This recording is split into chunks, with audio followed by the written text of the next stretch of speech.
200 বছর আগে স্বতন্ত্র জেলা হিসেবে গড়ে ওঠা পাবনা বাংলাদেশের অন্যতম গুরুত্বপূর্ণ এক জেলা, যা প্রায় 2371 বর্গ কিলোমিটার আয়তনে বিস্তৃত।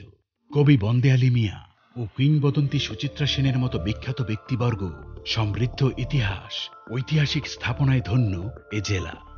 2009 সালে মাননীয় প্রধানমন্ত্রী শেখ হাসিনার নেতৃত্বাধীন আওয়ামী লীগ সরকার ক্ষমতা গ্রহণের পর দেশের অগ্রযাত্রায় এক ঐতিহাসিক মাইলফলকের আইকন হিসেবে গড়ে ওঠে পাবনা জেলা। এ জেলায় দেশে প্রথমবারের মতো স্থাপন করা হচ্ছে পারমাণবিক বিদ্যুৎ কেন্দ্র। 2400 মেগাওয়াট ক্ষমতা সম্পন্ন পাবনা জেলার এই রূপপুর পারমাণবিক বিদ্যুৎ কেন্দ্র প্রকল্পের সার্বিক কাজের অগ্রগতি হয়েছে 90%। পূর্ণাঙ্গ ক্ষমতায় এই বিদ্যুৎ কেন্দ্রটি চালু হলে দেশের সকল ধরনের বিদ্যুৎ ঘাটতি পূরণের পাশাপাশি দেশের বাইরেও বিদ্যুৎ রপ্তানি করতে পারবে বাংলাদেশ, যা বদলে দেবে দেশের অর্থনীতি। আমাদের মাননীয় প্রধানমন্ত্রীর নেতৃত্বে বাংলাদেশে অনেকগুলো মেগা প্রকল্প বাস্তবায়িত হচ্ছে, যেটি আসলে অতীতে কখনো দেখা যায়নি। সেই পদক্ষেপগুলোর মধ্যে আমাদের এই রূপপুর পারমাণবিক বিদ্যুৎ কেন্দ্র অন্যতম। এই পারমাণবিক বিদ্যুৎ কেন্দ্রের কারণে আমাদের এখানকার মানুষের যেমন একটা কর্মর সৃষ্টি হয়েছে, পাশাপাশি এই রূপপুর পারমাণবিক বিদ্যুৎ কেন্দ্রে যে 2400 মেগাওয়াট বিদ্যুৎ উৎপাদিত হবে, সেটি আসলে জাতীয় গ্রিডে যখন যুক্ত হলে আমাদের মানুষের যে চাহিদা বিদ্যুতের, সেটি যেমন পূরণ হবে, পাশাপাশি আমাদের বিভিন্ন শিল্প কারখানা থেকে শুরু করে সকল ক্ষেত্রে, অর্থাৎ আমাদের আধুনিক জীবনযাপনের জন্য যে বিদ্যুতের প্রয়োজন, সেই প্রয়োজনটা আমাদের মিটবে।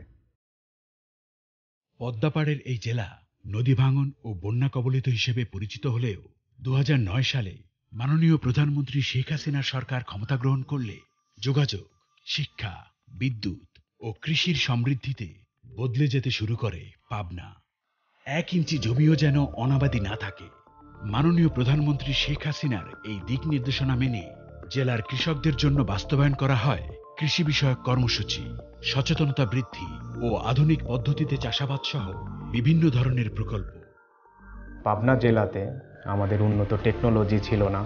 বেশ কিছু জমি উঁচু জমি, কিছু জমি নিচু থাকার কারণে আমাদের উৎপাদন অনেক অংশেই কম ছিল, যার ফলে মানুষের অভাব অনটন লেগেই থাকতো। কিন্তু বর্তমানে বাংলাদেশ কৃষি গবেষণা ইনস্টিটিউটের বিজ্ঞানীদের অক্লান্ত পরিশ্রমের ফলে আজকে পাবনা জেলায় প্রত্যেকটা সেক্টরে সবগুলোতেই প্রভূত উন্নত সাধন করেছে। মাননীয় প্রধানমন্ত্রী শেখ হাসিনার অনেক বড় অবদান এবং তার যে চেষ্টা, সে নিজে কৃষি প্র্যাকটিস করতেছে। আমার প্রাউড লাগতেছে যে না, আমি কৃষিবিদ। আমার প্রাইম মিনিস্টার, সে তার বাসায় সে কৃষি প্র্যাকটিস করতেছে, সে খামার করছে। প্রধানমন্ত্রী নিজেই মডেল হয়ে দেখায় দিছে যে এভাবে করতে হয়। যখন একজন প্রধানমন্ত্রী করবে, তখন কিন্তু আমরাও উদ্বুদ্ধ হব যে এটা করবে। উনি নিজে হাতে করছে। শুধুমাত্র বিদ্যুৎ ও কৃষিই নয়, যোগাযোগ, অবকাঠামো, গৃহহীনদের জন্য আশ্রয়ন প্রকল্প, উচ্চশিক্ষা ও শিল্প কারখানা প্রসারের ফলে পাবনা পরিণত হয়েছে একটি স্বয়ংসম্পূর্ণ স্মার্ট জেলায়। আশ্রয়ন 2 প্রকল্পের মাধ্যমে 2023 সালের 9ই আগস্ট মাননীয় প্রধানমন্ত্রী শেখ হাসিনা পাবনা সহ আরো 12টি জেলাকে গৃহহীন মুক্ত ঘোষণা করেন। মাননীয় প্রধানমন্ত্রী আমাদের গরিব মানুষ হিসেবে ঘরগুলো উপহার দিল। আমরা এখন বউ বাচ্চা নিয়ে ওই ঘরেই থাকি। আগে আমাদের কিছু ছিল না, থাকার মতন আশ্রয় ছিল না। উনি আমাদেরকে ঘর দেওয়ার পর আমরা ভালো সুখে দিন কাটাচ্ছি। এছাড়াও দীর্ঘ 60 বছরের অপেক্ষার পর প্রথমবারের মতো ঢাকা পাবনা সরাসরি রেল যোগাযোগ চালু হয়েছে পাবনা রেল স্টেশন স্থাপনের মাধ্যমে। আসলে আমাদের পাবনাতে মাননীয় প্রধানমন্ত্রী রেল স্টেশন, তারপর আপনার মেডিকেল, তারপরে বিজ্ঞান প্রযুক্তি ভার্সিটি, তারপর রূপপুর পারমাণবিক বিদ্যুৎ কেন্দ্র, আরো অনেক কিছু উন্নয়ন করেছে। তার অবদান শেষ করা যাবে না। উন্নয়নের ছোঁয়ায় শিক্ষাক্ষেত্রেও বেশ অগ্রসর পাবনা জেলা। স্কুল ও কলেজের পাশাপাশি পাবনা বিজ্ঞান ও প্রযুক্তি বিশ্ববিদ্যালয়, টেক্সটাইল ইনস্টিটিউট, টেকনিক্যাল স্কুল এবং পাবনা মেডিকেল কলেজ সম্প্রসারণ ও ঐতিহ্যবাহী এডওয়ার্ড কলেজ সংস্কার শিক্ষাক্ষেত্রে পাবনা জেলায় উন্নয়নের উজ্জ্বল স্মারক।